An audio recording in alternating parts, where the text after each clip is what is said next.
समन्ता चक्रवालेषु अत्रा गच्छन्तु देवता सद्धम्मं मुनिराजस्य सुनन्तु सग्गमुक्खदं धम्मश्रवण कालो अयं बदन्ता धम्मश्रवण कालो अयं बदन्ता धम्मश्रवण कालो अयं बदन्ता नमो तस् भगवतो अरहतो सम्मा सम्बुद्दस्स नमो तस् भगवतो अरहतो सम्मा सम्बुद्दस्स नमो तस् भगवतो अरहतो सम्मा सम्बुद्दस्स दान कथा शील कथा सग्ग कथा कामादीनव कथा कामानव वेव ओकार संकिलेश कथा निकम्मानि संस कथाति श्रद्धावंत वासनावंत පින්වතුනි වාර්ෂිකව පවත්වනු ලබන පින්කම් මාලාවේ අදට નિયમિત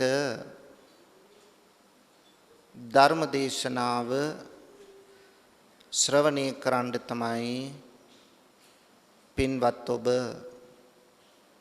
මේ මොහොතේ බලාපොරොත්තු වන්නේ. පින්වතුනි ලෞතර බුදුරජාණන් වහන්සේ එදා වජ්‍රාසනයේදී අවබෝධ කරගත්ත නිර්මල ධර්මය තමන් වහන්සේ මුලින්ම කාටද දේශනා කරන්න කියලා හොයලා ඒ සඳහා ආලාර කාලාම උද්දකරාම පුත්‍ර කියන තවුසන් දෙන්න නැති නිසා පළමු ධර්ම දේශනාව කොණ්ඩඤ්ඤ වප්පබද්දිය මහා නාම අස්සජ යන පස්සක තවුසන් උදෙසා දේශනා කරන්න කටයුතු කළා. ඉන් පසුව උන්වහන්සේ පියවරෙන් පියවර ලෝකයා හමුවෙහි තම ධර්මය දේශනා කරමින් එහි ව්‍යාප්තිය සඳහා ක්‍රියා කළා. පින්වතුනි ಭಾರತේ හිටපු සියලු දෙනා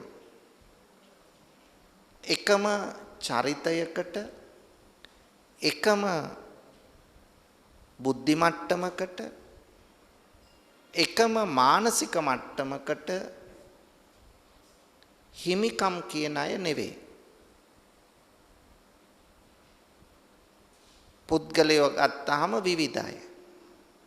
චරිත වශයෙන් වෙනස්, බුද්ධි මට්ටම් වශයෙන් වෙනස්, හැදුණු වැඩුණු පරිසරය අතින් වෙනස්, ග්‍රහණය කර ගැනීම අතින් වෙනස්.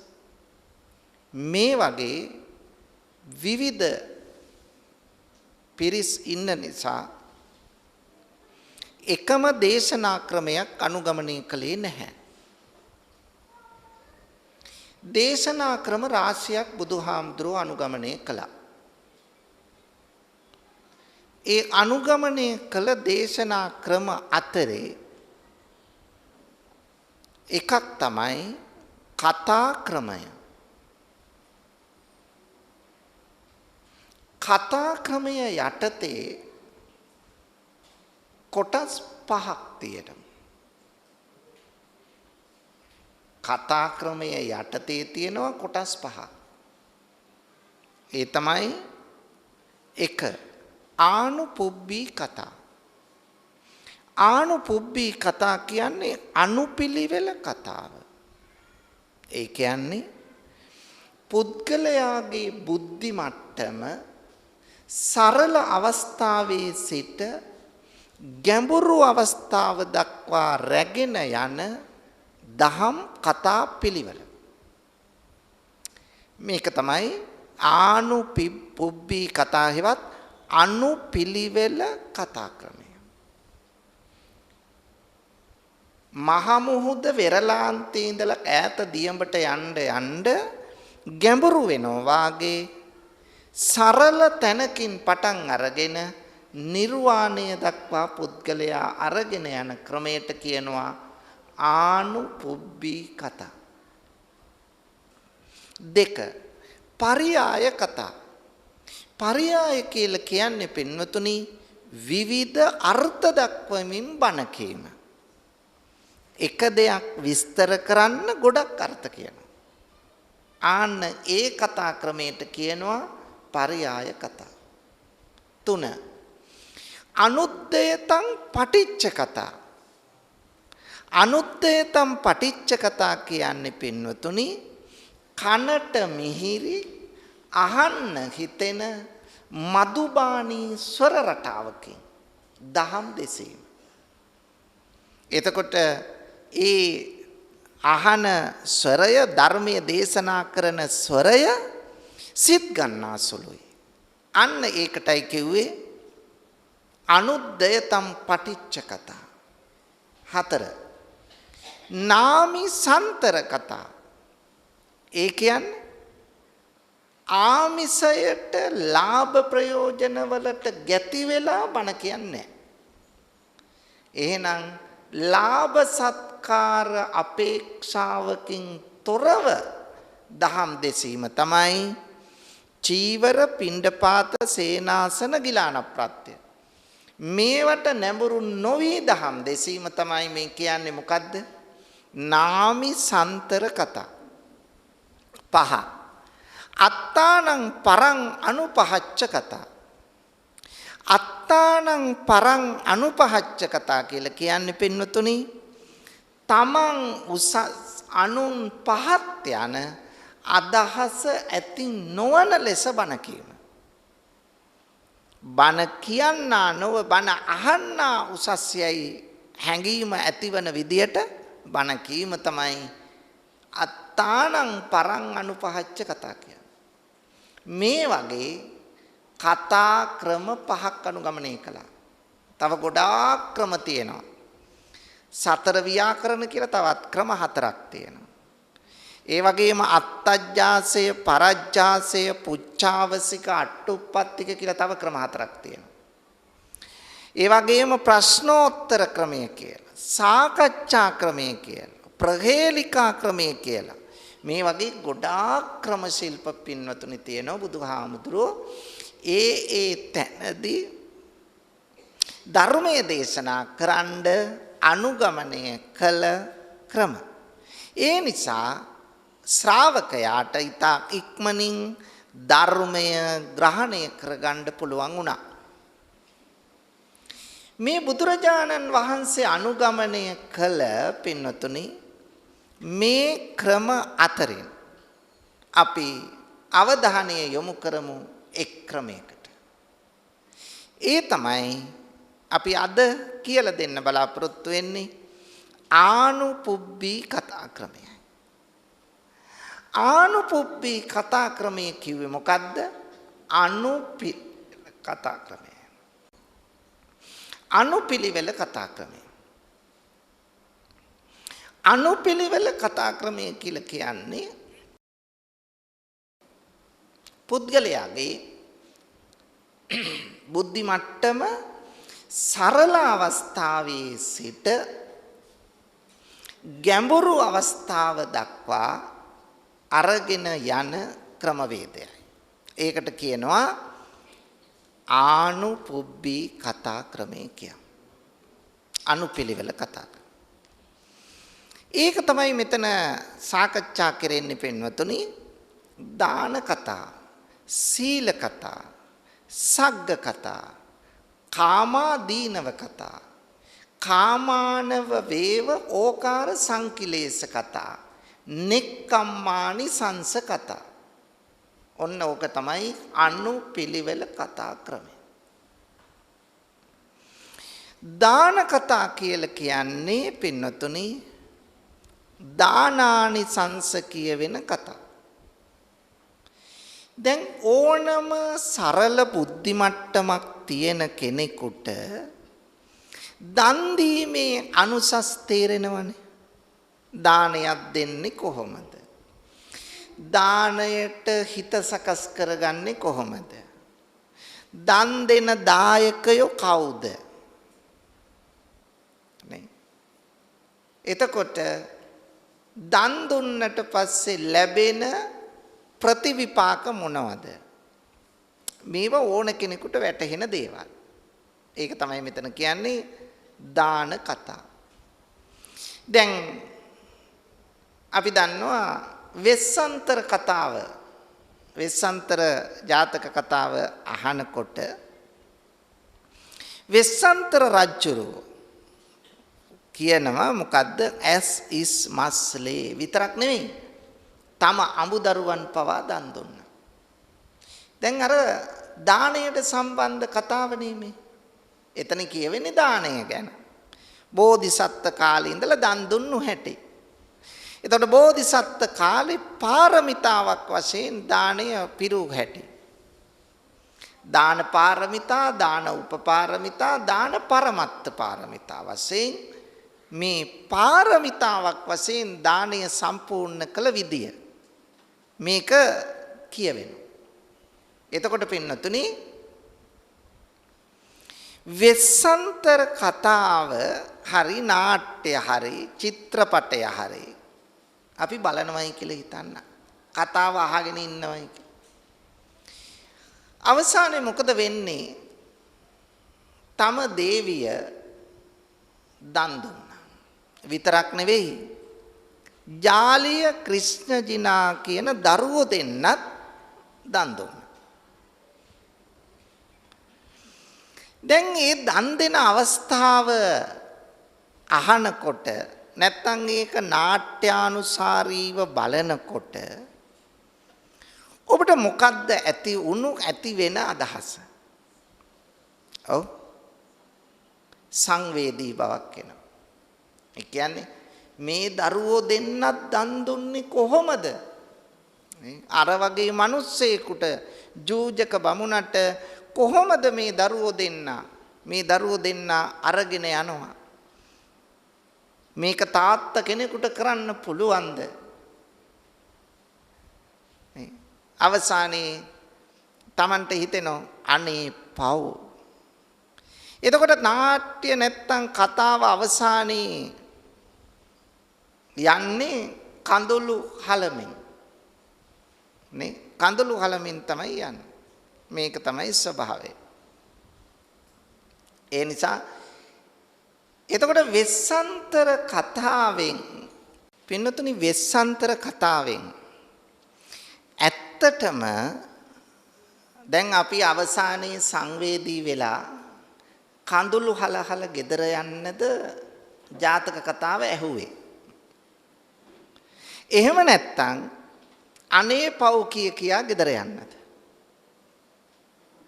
පින්නතුනි වෙස්සන්තර කතාවෙන් බලාපොරොත්තු වෙන්නේ එක නෙවෙයි.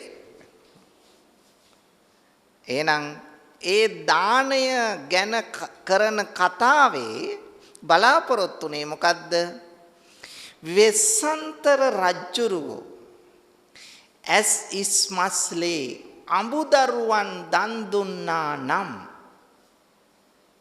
ඇයි අපට බැරි තෙල් බිඳක් බත් මිටක් නූල් පටක් අනුන්ට දන් දෙන්න? වෙස්සන්තර කතාවෙන් දෙන්න හදන පණිවිඩය ඒකයි. හැබැයි අපි ගන්නේ පණිවිඩේ නෙවෙයි. ඒ නිසා පින්නතුනි වෙස්සන්තර කතාව අහන්නේ අනේ පව් කියලා ගෙදර යන්න නෙවෙයි. දාණයට අපි පෙළඹෙන්න ඕන. ආන්න ඒ සඳහා දෙන පණිවිඩය කොයි එකකින් කියන්නේ. වෙස්සන්තර විශ්වාන්තර විශ්වයටම ගැලපෙන පණිවිඩයක් දෙන්නේ මේකේ. ඒ නිසා දාන කතාවෙන් බලාපොරොත්තු වෙන්නේ දන් දෙන්න නොපිළඹුණු කෙනෙක් දානය සඳහා පොළඹවීම. ඒක තමයි බලාපොරොත්තුව. එතකොට දානයට යොමු නොවෙච්ච කෙනා දන් දෙන්න යොමු වුණා. නේ? අන්න ඒක තමයි මෙතන බලාපොරොත්තු වෙන්නේ දාන කතාවෙන්. දෙක සීල කතා. සීල කතා කියලා කියන්නේ පින්වතුනි සිල් රැකීමේ අනුසස්. සිල් රැකීමේ අනුසස් තමයි එතන කියලා දෙන්නේ. එතකොට දන් දෙනවට වඩා සිල් රකින්න එක අමාරුයි. ලේසි නෑ. දන් දෙනවට වඩා අමාරුයි සිල් රකින්න එක. දන් දෙන්න ලේසිනේ. නේ? ඒ කියන්නේ හොඳ හිතින් දන් දෙන්නත් පුළුවන් නරක හිතින් දන් දෙන්නත් පුළුවන්. නේ? දාන දාස විදියට දන් දෙන්නත් පුළුවන් දාන ප්‍රති විදියට දන් දෙන්නත් පුළුවන්. නේ?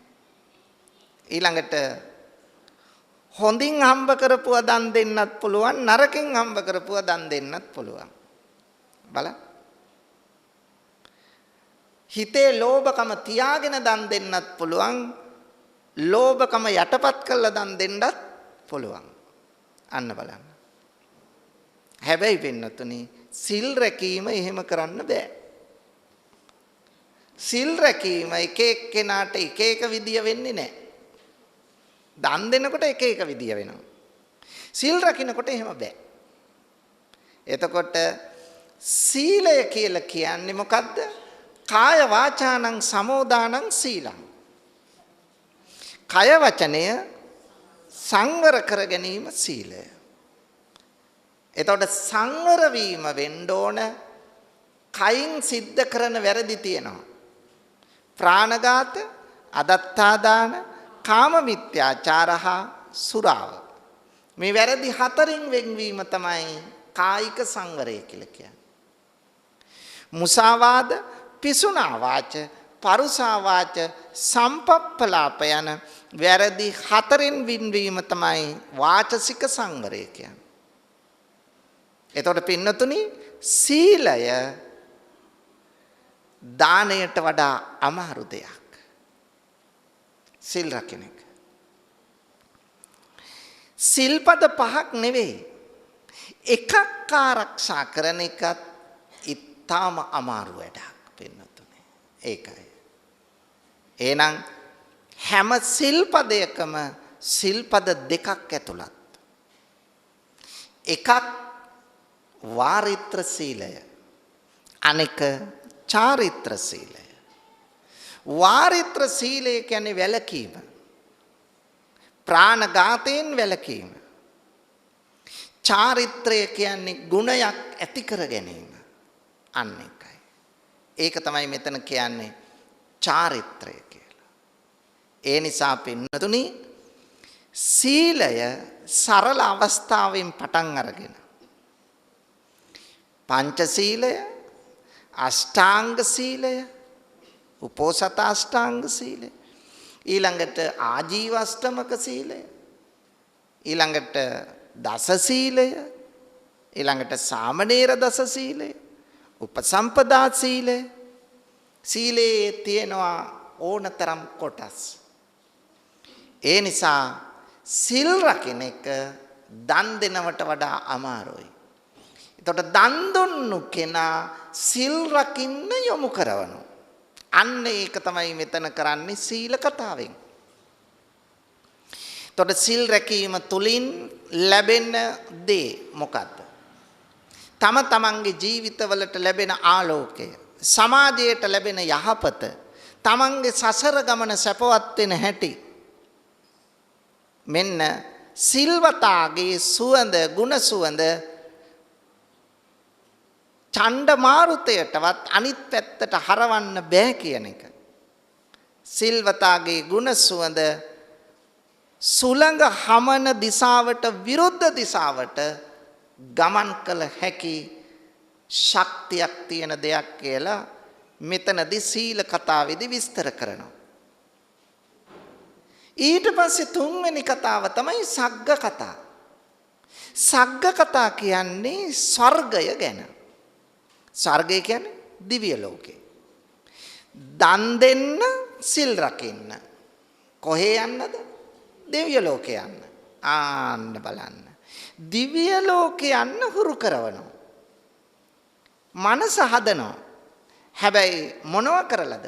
දන් දීලා සිල් රැකලා. දන් දෙන්න සිල් රකින්න. එතකොට ඔබට දෙව්ලොව යන්න පුළුවන් කියලා දිව්‍ය ලෝකේ ඉස්සරහින් තියලා දන් දෙන්න සිල් රකින්න පුද්ගලයා යොමු කරනවා. බලන්න. දැන් නන්ද හාමුදුරුවන්ට ඒකනේ කළේ නේ. නන්ද හාමුදුරුවන්ට සිද්ධ කළේ ඒක. නන්ද හාමුදුරුවෝ මංගල කාරණා තුනක් තියෙද්දි බුදුහාමුදුරුවෝ පන්සලට එක් කරගෙන ගියා. මහාන වෙන්න කැමතිද කියලා ඇහුවා. බෑ කියන්න බෑ, කැමති වුණා. කැමති නෑ, නමුත් කැමති වුණා. අකමැත්තෙන්. භාවනා කමටහනක් දුන්නා. බවුන් වඩන්න බෑ. ඇයි? ජනපද කල්යාණිමයි මතක් වෙන්නේ. ඉතින් කොහෙද භාවනා කරන්නේ? අනිත් හාමුදුරුවෝ මේක දැක්කා. කලකිරිලා වගේ ඉන්නවා. ඒ කලකිරිලා වගේ ඉන්නෝ දැකලා බුදුරජාණන් වහන්සේට ගිහිල්ලා පණිවිඩයක් දුන්නා. කිව්වා මොකද්ද? අන්න නන්ද උකටලී වෙලා කලකිරිලා වගේ ඉන්නවා. කතා කළා. ඇත්තද නන්ද? ඔබ උකටලී වෙලා කියන්නේ. බොරු කිව්වේ නෑ. එහෙමයි ස්වාමී. ඇයි ඒ? හේතුවත් කිව්වා. එහෙනම් අපි යන් ගමනක් කියලා කොහෙද එක්කරන් ගියේ? දිව්‍ය ලෝකේ. දිව්‍ය ලෝකේ එක්කරන් ගියා කියලා කියන්නේ මේ මොහක හරි යානාවක නග්ගල එක්කරන් ගියා කියන එක නෙවෙයි මේ කියන්නේ. මේ ප්‍රාතිහාර්යයක් බුදුහාමුදුරුවෝ දක්වනවා. නන්ද හාමුදුරුවෝ එහෙමම ඉන්නවා. බුදුහාමුදුරුවන්ගේ පැත්ත බලාගෙන නාට්‍යෝචිත අවස්ථා පෙන්නනෝ වගේ ඔන්න නන්ද හාමුදුරුවන්ට පේනෝ කැලයක්. එතකොට තමන් මේ යනෝ වගේ තමයි දැනෙන්නේ. ඒ වගේ රූප එක රූප රාමු තමයි මේ පෙන්වන්නේ. දිව්‍ය ලෝකෙත් මෙතෙන්ට ගෙනල්ලා පෙන්නනවා. දිව්‍යාංගනාව. ඊට පස්සේ තමයි අහන්නේ කවුද වඩා ලස්සන? ආන්න බලන්න. දිව්‍ය ලෝකයේ ඉලක්කය තියාගෙන නන්ද හාමුදුරුවෝ මේ අවශ්‍ය රූලට ගත්තා. දැන් මොකද කළේ? දැන් නන්ද හාමුදුරුවන්ව උනන්දු කෙරෙව්වා දිව්‍යාංගනාව ගන්න නම් මෙන්න භාවනා කරන්න. දැන් බලන්න. ඒ වගේ ක්‍රමවේදය තමයි මේ කියන්නේ. දන් දෙන්න, සිල් රකින්න මොකටද? දෙව්ලොව යන්න. සග්ග කතා. දාන කතා, සීල කතා, සග්ග කතා. දැන් පුද්ගලයාගේ මනස දිව්‍ය ලෝකේ දක්වා අරගෙන ගිහිල්ලා තියෙන්නේ. බලන්න පියවරෙන් පියවර. අනුපූර්ව ක්‍රමය බලන්න. නේ. ඊළඟට කියනවා කාම අදීනව කතා. දිව්‍ය ලෝකේ කියන්නේ කාම ලෝකයක්. නේ. ඒ නිසා මනුෂ්‍ය ලෝකේ ගත්තත් කාම ලෝකයක්, කාම සුගතියක්. දිව්‍ය ලෝක හයෙන් එකක් ගත්තත් ඒත් කාම සුගතිය. නමුත් කාම ලෝක. ඒ නිසා කියනවා කාමයේ ආදීනව. මනුස්ස ලෝකේ පංචකාම සම්පත් පසුපස ගමන් කිරීමෙන් සිදුවන දේ. එතකොට බුදුරජාණන් වහන්සේ ඔන්න කාමයේ ආදීනව කියලා දෙනවා. කාමානව වේව ඕකාර සංකිලේශ කතා. මේ කාම සම්පත් පසුපස යාමෙන් තමන්ගේ කෙලෙස් වර්ධනය වෙන හැටි. කෙලෙස් වැඩෙන හැටි කියලා දෙනවා.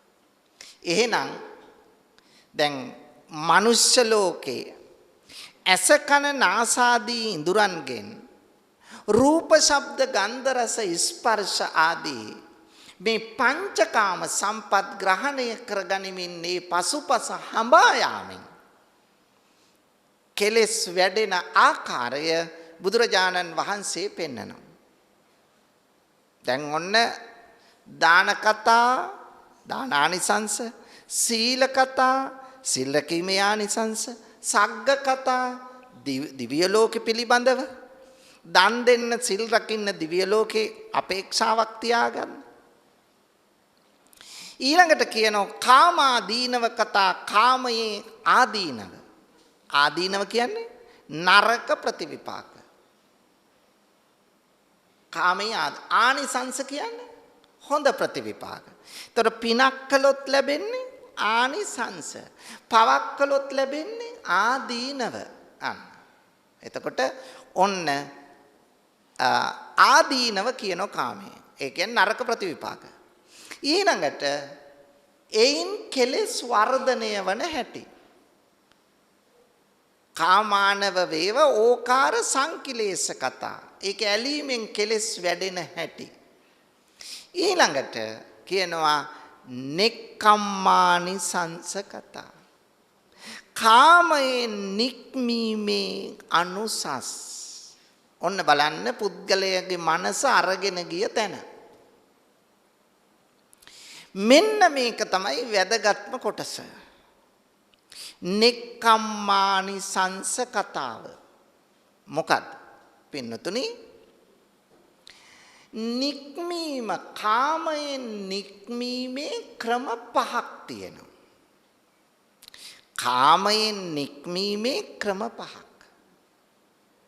නෙක්ඛම්මානි සංස කතාවෙන් කියන්නේ ඒකයි.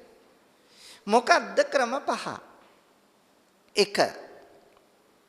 වස්තුකාමයෙන් නික්මීම. මොකද්ද වස්තුකාමය? තමන්ට තියෙන භව භෝග, ධන ධාන්‍ය, මිල මුදල්, හරක බාන, යාන වාහන, ඉඩ කඩම්, ගේ දොර, වතු පිටි, රන් රිදී, මුතු මැණික්, ඇඳුම් පැළඳුම්, මෙන්න මේවා අතහැරීමට කියනවා වස්තුකාමයෙන් නික්මීම. මේවා අතහැරීම. වස්තුකාමයෙන් නික්මීම. දැන් පින්නතුනි බලන්න, බුදුහාමුදුරුවෝ පැහැදිලි කරනවා දාලිද්‍යම් භික්කවේ දුක්ඛං ලෝකස්මින් ගිහීනා කාමභෝගිනෝ. කම්සුව අනුභව කරන ගිහියෙකුට දුප්පත්කම, දරිද්‍රතාවය, දිලිඳුකම දුකක්. කම්සුව කාමභෝගී දිවියක් ගත කරන ගිහියෙකුට මොකද්ද දුක? දුප්පත්කම. හැබැයි ඒ කම්සුව අනුභව කරනවා නම් තමයි දුප්පත්කම දුකක් වෙන්නේ. දැන් මේ ගිහියා වස්තුකාමයෙන් අයින් වෙලා තපස් රකින්න වනගත වෙනවා. දැන් තපසට ගියාට පස්සේ දුප්පත්කම දුකක්ද? නෑ. ඇයි? එතන වස්තුකාමයේ අතහැරලා තියෙන්නේ. එතකොට එක්කෝ ඇඳිවත පමණයි, අනිත් ඒවා ගැන ආසාවක් නැහැ, නිසා දුකක් නැහැ. අවශ්‍යතා සීමිතයි. කෑම බීම ටික විතරයි හොයාගන්න ඕනේ. ඒක කැලෙන් හොයාගන්නවා. එහෙම නැත්තම් දවසකට එක සැරයක් පින්ඩපාත යනවා. ඔන්න බලන්න පින්නත්. එතකොට ජීවත් වීම සඳහා ආහාර ගන්නවා විතරයි. එතකොට එතන දුකක් නැහැ. දුකක් නැත්තේ මොකද්ද? දුප්පත්කම. එතන දුප්පත් කියන වචනයක් පාවිච්චි කරන්න බෑ. ඇයි? ඔහු වස්තුකාමයේ අතහැරලා තියෙනවා. එහෙනම් වස්තුකාමයෙන් ඉවත් වීම තමයි පළවෙනි නෙක්ඛම්මය. නිවන් දකින්නව නම් අපිටත් අනිවාර්යයෙන්ම සිද්ධ වෙනවා මොකද්ද? වස්තුකාමයෙන් අයින් වෙන්න. ඒකයි. 2. ක්ලේශකාමයෙන් ඉවත් වීම. මොකද දෙවෙනි එක? ක්ලේශකාමයෙන් ඉවත් වීම. ඔන්න දෙවනි නෙක්ඛම්මය. නික්මීම. පින්නතුනි මොනවද මේ කෙලෙස්? කෙලෙස් තමයි මොනවද? පංච නීවරණ ධර්ම. මොනවද කෙලෙස්? පංච නීවරණ. ලෝභ දේශ මොහ තව ඉස්සරහට යනවා අපි ඒකට. මෙතන කියන්නේ පංච නීවරණ ධර්ම. මොනවද පංච නීවරණ ධර්ම? කාමච්ඡන්ද, ව්‍යාපාද, තීන මිද්ද, උද්ධච්ච කුක්කුච්ච, විචිකිච්ඡා. ඔන්න නීවරණ ධර්ම. එතකොට මේ නීවරණ කියලා කිව්වේ මේවට නිවන ආවරණය කරන නිවන වසාලන කියන අර්ථයෙන්. නිවන ආවරණය කරන. එතකොට මෙන්න මේ නීවරණ තමයි කෙලෙස්. කාම ඡන්ද, කාම වස්තුන්ට ඇති කැමැත්ත. අන්න. එතකොට ඒක නිවනට බාධායි. කාම ඡන්ද. ව්‍යාපාද, ව්‍යාපාද කියන්නේ තරහ, ක්‍රෝධය, වෛරය. මෙන්න ව්‍යාපාද. පටිග නැත්තම්. මේකත් නිවනට බාධායි. තරහ. දැන් පින්නතුනි අපිට වැඩියෙන්ම අපේ ජීවිතයට බාධා කරන ක්ලේශය තමයි ව්‍යාපාදේ, තරහ කියන එක. දැන් ඔබටත් තරහ යනවද? ඔව්. වැඩියෙන් තරහ ගන්නේ අනුන් වෙනුවෙන්ද තමන් වෙනුවෙන්ද? වැඩියෙන් තරහ ගන්නේ හිතාගෙන ඉන්නේ එහෙමයි නේ. අනුන් වෙනුවෙන් තමයි තරහ ගන්න කියලා නෑ පින්නතුනි. වැඩියෙන් තරහ ගන්නේ තමන් වෙනුවෙන්. ඔන්න බලන්න. උදාහරණ දෙකක් තුනක් මම කියන්නම්. ඔන්න බලන්න. අපි දැන් මෙහෙම බණ අහා ඉඳගෙන ඉන්නවා. ඉඳගෙන ඉන්න අතරේ කකුල් දෙක නමාගෙන ඉඳගෙන හිටියා. ටික වෙලාවක් ඉන්නකොට අමාරුයි කකුල් දෙක. ඒ නිසා මොකද කරේ? දිගාරිනවා. දිගාරලා ටිකක් වෙලා ඉන්නකොට ආයි අමාරුයි ආයිත් නමා ගන්නවා. ඒ පැත්තටත් හැරිලා බැලුවා මේ පැත්තටත් හැරිලා බැලුවා බෑනේ ඉන්න. අර මිනිස්සේ නම් ඉඳගත්තමයි පිළිමේ වගේ කිසි ප්‍රශ්නයක් නැහැ. මට තමයි මේ ඔක්කොම අමාරු. නක්කරුමයක්ද මන් දන්නා. තරහද නැද්ද? තරහයි. අනුන් වෙනුවෙන්ද තරහ ගත්තේ තමන් වෙනුවෙන්ද? තමන්. බණ අහලා නැගිටිනවා. නැගිටලා කකුල තිබ්බා පැදුරේ කොනකට කකුල වුණා ලිස්සල ගියා වැටෙන්නේ නැතුව 99න් බේරුණේ. වැටුණා නම් ඉවරයි. තරහද නැද්ද? තරහ යන්තම් බේරුණා. මං ඒ වෙලාවේ තරහ පෙන්නුවේ නැහැ. ඇත්තටම මේ වෙලාවේ වැටුණා නම් මොකද වෙන්නේ? අන්න මටමනේ උනේ. අන්න බලන්න තරහ ආපු හැට. ධර්මශාලාවෙන් එළියට බැහැලා සෙරෙප්පු දෙක දාගන්න. සෙරෙප්පු දාගත්ත අනිත් එක්කෙනත් යනවා යංගනේ ඉක්මනට. එක කකුලක සෙරෙප්පු වැටුණා අනිත් එක වැටුන්නේ පටලුණා. තා පොඩ්ඩෙන් වැටෙනවා. තරහද නැද්ද?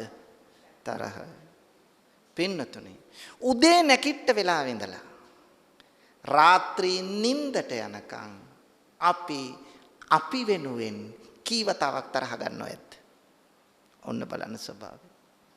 ඒ නිසා වැඩියෙන් තරහ ගන්නේ අනුන් වෙනුවෙන් නෙවෙයි තමන් වෙනුවෙන්. අනුන් වෙනුවෙන් තරහ ගන්නවා. නමුත් වැඩියෙන් තරහ ගන්නේ තමන් වෙනුවෙන්. ස්වභාවය ඔකයි.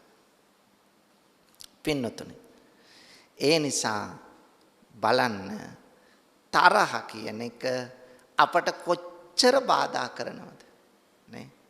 ඔන්න භාවනා කරන්න වාඩි වුණා. වාඩි වෙලා ඉස්සෙල්ලා ඉතින් හිත එකඟ කරගන්න එපා. කෙනෙක් එක්ක කතා කර ඉද්දි වටා පිටාවේ කවුරු කතා කළත් ඇහෙන්නේ නැහැ. හැබැයි මෙන්න භාවනා කරන්න කියලා ඇස් දෙක වහගත්තා. මගේ අම්මේ ඇහෙන දේවල්. හිතට එන දේවල්. අන්න බලන්න. ඒ නිසා පින්නතුනි මේ තරහ කියන එක Taman එක්කම තරහයි. බලන්න පින්නතුනි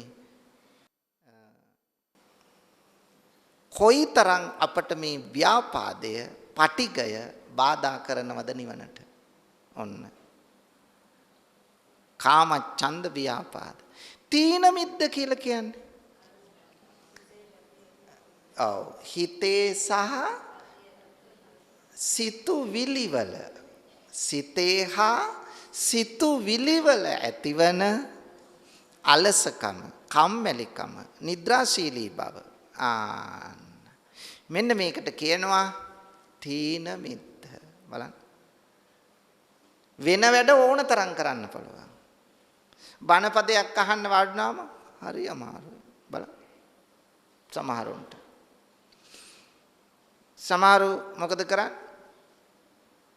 අනිත් ඒවට ඕන තරම් වෙලාව ගන්නවා. ගෙදරදී අපි හිතමු තෙරුවන් වඳිනවා කියලා. ඉක්මනට වැඳලා ඉවර කරන්න තමයි හදන්නේ.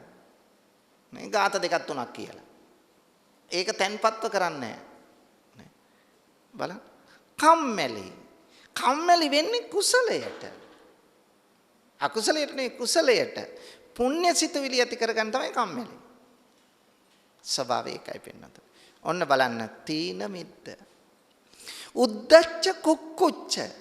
ඒ කියන්නේ උද්දච්ච කියන්නේ සිතේ තියෙන විසිරෙන බව. උද්දච්ච. සිතේ තියෙන විසිරෙන්නේ කොහෙද? හිත විසිරෙන්නේ? සිත විසිරෙන්නේ අරමුණු වලයි. අරමුණු වල. අරමුණු ගන්නෙ කොහෙන්ද? සිතෙන්. මොකද්ද මාධ්‍ය කරගන්නේ?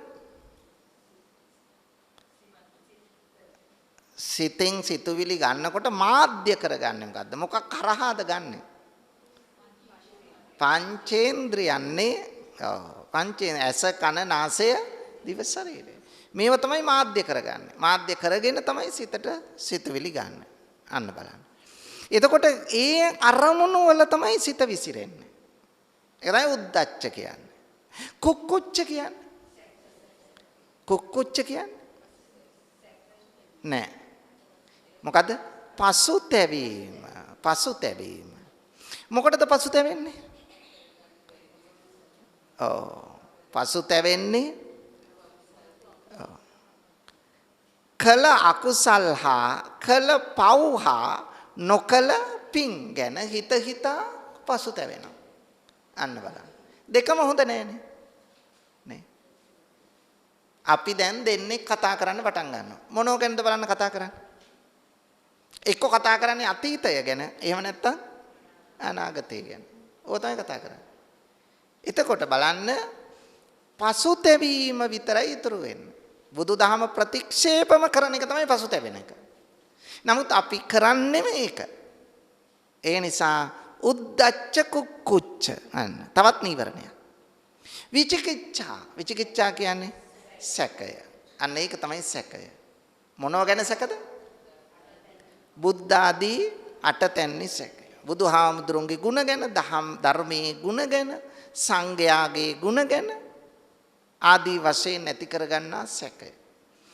එතකොට දැන් බලන්න පින්නතුනි මේ නීවරණ වලින් මොනවද වැඩිලා තියෙන්නේ? කෙලෙස්. අන්න එහෙනම් මේ නීවරණ යටපත් කරනවා මොකෙන්ද? මොකෙන්ද යටපත් කරන්නේ? සමත භාවනාවෙන්. අන්න සමත විපස්සනා කියලා භාවනා ක්‍රම දෙකයිනේ. දෙකෙන් එකක් තමයි සමත භාවනාව. එහෙනම් සමත භාවනාවෙන් තමයි මේ නීවරණ යටපත් කරන්නේ. අන්න එහෙනම් පංච නීවරණ ධර්මයන් යටපත් කොට ඉන් ඈත්වීම තමයි ක්ලේශකාමයෙන් නික්මීම කියලා කියන්නේ. ඔන්න නික්මීම දෙකයි. එක වස්තුකාමයෙන් නික්මීම. දෙක ක්ලේශකාමයෙන් නික්මීම. තුන්වෙනි නික්මීම. පින්නතුනි අපි සාමාන්‍යයෙන් ලෝකය දකින්නේ මොන විදියටද? ලෝකය දකින්නේ නිට්ටයයි, සුඛයි, ආත්මයි කියලා. නිට්ටයයි, ස්ථිරයි, සුඛයි, සැපයි, ආත්මයි, මගේ. ඔන්න ඕක තමයි අපේ ස්වභාවය. දැන් අපි සියල්ල අනිත්‍යයි කියලා කිව්වට පින්නතුනි හිතන්නකෝ. අදම ඉස්සෙල්ලාම ගත්ත අලුත්ම සුදු ඇඳුම පන්සලට ඇඳන් ආවා. පළවෙනි දවසේ. නේ. දැන් අනිත්‍ය මෙනෙහි කරන්න මම ඇඳන් එන්නේ. හැබැයි ඇඳගෙන ආපු සුදු ඇඳුමේ අලුතෙන්ම ගත්තා. ලොකු ගානකුත් උනා. ඉඳගත්තා. ඉඳගෙන නැගිටිනකොට මොනවද ජරාවක් ගෑවිලා. දැන් ළඟ ඉන්න යාළුවෝ කියනවා මොනවද අනේ කොහෙද රිංගුවේ? බලන්නකෝ මේ ජරාවක් ගෑවිලා නේ. ඇත්තද? කොහෙද? බලන්නකෝ ඔයාගේ ඇඳුමේ. අයියෝ. මේ අදමයි ඉස්සෙල්ලම ඇඳි බලන්නකෝ. ඒ කියන්නේ අද අඳින එකේ ඉස්සෙල්ලම එකේ කුණු ගෑවෙන්න බෑ. අනිත් ඇඳුම් අනිත්‍යයි මං ඇඳෙක නිට්ටයයි. ඒක වෙනස් වෙන්න බෑ කියන්නේ ඒකනේ. ආන්න බලන්න පින්නතුනි. ඒක තමයි අපි කොච්චර අනිත්‍යයි කියලා කිව්වට අපේ අදහස නිට්ටය. ඕක තමයි ස්වභාවය. ඔන්න. නිට්ටයයි. අලුතෙන්ම ගත්ත අත්තරලෝසුව. අපි හිතමු. ඔන්න ඒක අතේ බැඳා ගැලවිලා බිමට වැටුණා. මූණත පහලට හිටින්. දැන් ඒක ඉරක් ගියා අපි හිතමු. වටින ඔරලෝසුවක් කියලා හිතමු. සල්ලි වලින් වටින. භෞතික සම්පත් ඕකත් එකයි නමුත් සල්ලි වලින් වටින. දුකද නැද්ද? දුකයි. ඒක අනිත්‍යයි කියලා කොච්චර කිව්වට අපේ හිතට හිත කියන්නේ නැහැ අනිත්‍යයි කියලා. අනිත්‍ය නිසා ඇති වෙන්නේ මොකද්ද? දුක. අනිත්‍ය නිසා දුක ඇති වෙන්නේ. හැබැයි අනිත්‍ය නිසා දුක ඇති උනේ ඇයි?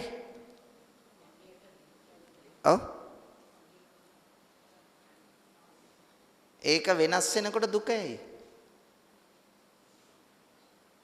ඒකේ කුණු ගෑවෙනකොට ඔරලෝසුවේ වැටිලා කැඩෙනකොට දුක ඇයි? ඒක මොකද? හරියටම හරි. පින්නතුනි වෙනස් වෙනකොට දුක වෙනස් නොවේයි කියලා හිතන නිසා. වෙනස් වෙනවයි කියලා හිතුවනම් දුකක් නැහැනේ. වෙනස් නොවේයි කියලා හිතන නිසා වෙනස් වෙනකොට දුකයි. එහෙනම් අපේ හිතේ තියෙන්නේ නිට්ටයද අනිත්‍යද? නිට්ටයයි. එහෙනම් අපි ලෝකය දකින්නේ කොහොමද? නිට්ටයයි, සුඛයි, ආත්මයි. අන්න ඔය වැරදි දැක්මෙන් පින්නතුනි අර දෙවනි නික්මීමේදී අපි කතා කළානේ සමත භාවනාව වඩලා පංච නීවරණයටපත් කරනවායි කියලා. තව දුරටත් සමත භාවනාව වඩලා අන්න ඒක ඉස්සරහට ගෙනහිල්ලා විදර්ශනාවට හරවගෙන ලෝකය නිට්ටයයි සුඛයි ආත්මයි කියන ග්‍රහණයෙන් අපි අත්මිදිනවා ලෝකය අනිත්‍යයි දුක්ඛයි අනාත්මයි කියලා දැකලා. එහෙනම් ලෝකය අනිත්‍යයි දුක්ඛයි අනාත්මයි කියලා දකිමින් මොකද්ද කරන්නේ? නිට්ටයයි සුඛයි ආත්ම ග්‍රහණයෙන් නික්මෙනවා. අන්න තුන්වෙනි නික්මීම. 4. දැන් මෙහෙමම මේක පාදක කරගෙන දැන් විදර්ශනාවේ යන්නේ අපි. විදර්ශනාවේ යන ගමන් අපේ හිත තුල ඇති වෙන විවිධ හැඟීම් පින්නතුනේ. විවිධ හැඟීම් ඇති වෙනවා. එතකොට මෙන්න මේ හැඟීම් ටිකත් යටපත් කරලා ඒ භාවයන්ගෙන් වෙන්වීම 4වෙනි නෙක්ඛම්මයයි. ඒ භාවයන්ගෙන්ද වෙන් වූ පසු එතන තියෙන්නේ අමා මහ නිවනයි. අන්න හතරවෙනි නික්මීම.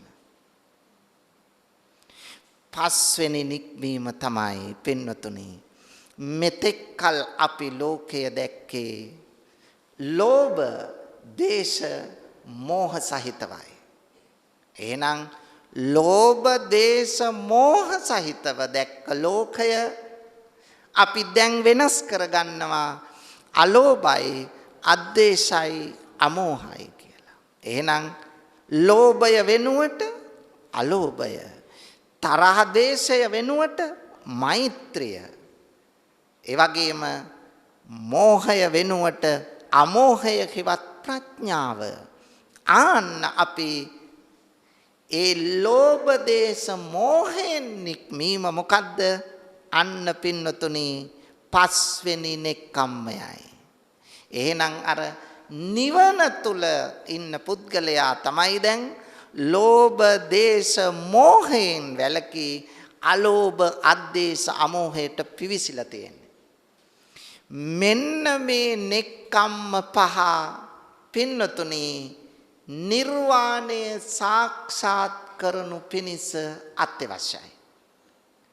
එසේනම් ආනුපුබ්බී කතාවේ බුදුරජාණන් වහන්සේ පෙන්වා දුන්නේ කොහොමද? ඉස්සෙල්ලා දාන කතා, දානයේ ආනිසංස. දෙක සීල කතා, සිල් රැකීමේ ආනිසංස. ඊළඟට දන් දෙන්න, සිල් රකින්න. එතකොට සග්ග කතා, දෙව්ලොව යන්න පුළුවන්. දිව්‍ය ලෝකයේ ඉදිරියට ගෙනල්ලා දන් දෙන්න, සිල් රකින්න පුද්ගලයා යොමු කරා. දාන කතා, සීල කතා, සග්ග කතා. 3යි. 4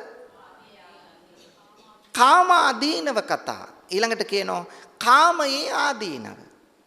කම්සුව විඳීම, ඒ තුල ඇලී ගලී වාසය කිරීමෙන් ලැබෙන අයහපත් ප්‍රතිවිපාක. අන්න ඒකට කියනවා කාමාදීනව කතා. ඊළඟට කියනවා කාමානව වේව ඕකාර සංකිලේශ කතා. එනම් කම්සු අනුභව කිරීම නිසා කෙලෙස් වැඩෙන හැටි, පුද්ගලයා ක්ලේශී වෙන හැටි. ඊළඟට කියනවා නෙක්ඛම්මානි සංස කතා. ඒ කාමයෙන් නික්මීමේ අනුසස්. කාමයෙන් නික්මීම පහක් අපි කිව්වා.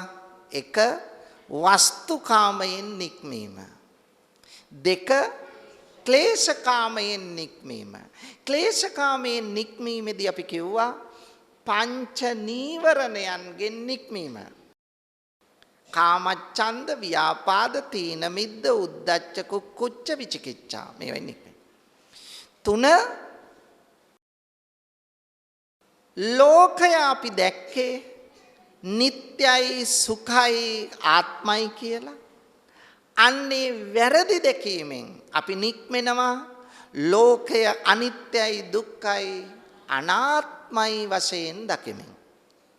4 මේක තව දුරටත් විදර්ශනාව වඩා මොකද්ද කරන්නේ? අපේ සිත තුළ ඇතිවෙන සියලුම භාවයන්ගෙන් නික්මෙනවා. නික්මී අමා මහ නිවන සාක්ෂාත් කරගන්නවා. ඒක තමයි 4වෙනි නික්මීම.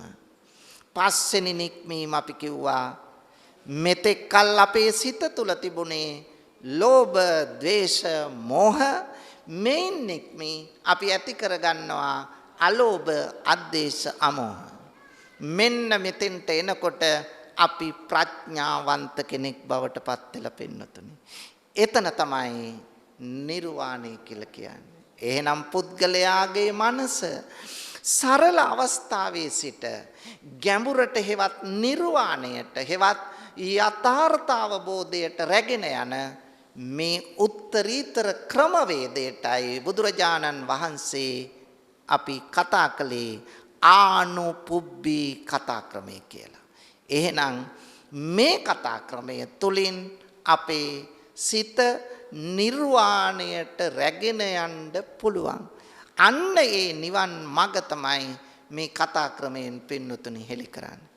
යන්න ඒ කතා ක්‍රමය අපටත් ආදේශ කරගෙන අපේ ජීවිතය තුළද මෙන්න මේ කෙලෙස් වලින් නික්මීමේ මේ උදාරතර ක්‍රියාවට අවතීර්ණ වෙමින් අපි උත්සාහ කරමු ඒ ජීවිතය තුළ අපි අපේ මනස සිත දියුණු කරගෙන ප්‍රඥාවන්ත කෙනෙක් බවට පත් වෙලා ලෝකේ යථාර්ථ අවබෝධය පිණිස අපි උත්සාහ කරමු කියන පණිවිඩය තමයි අද ධර්ම දේශනාවෙන් දෙන්නේ.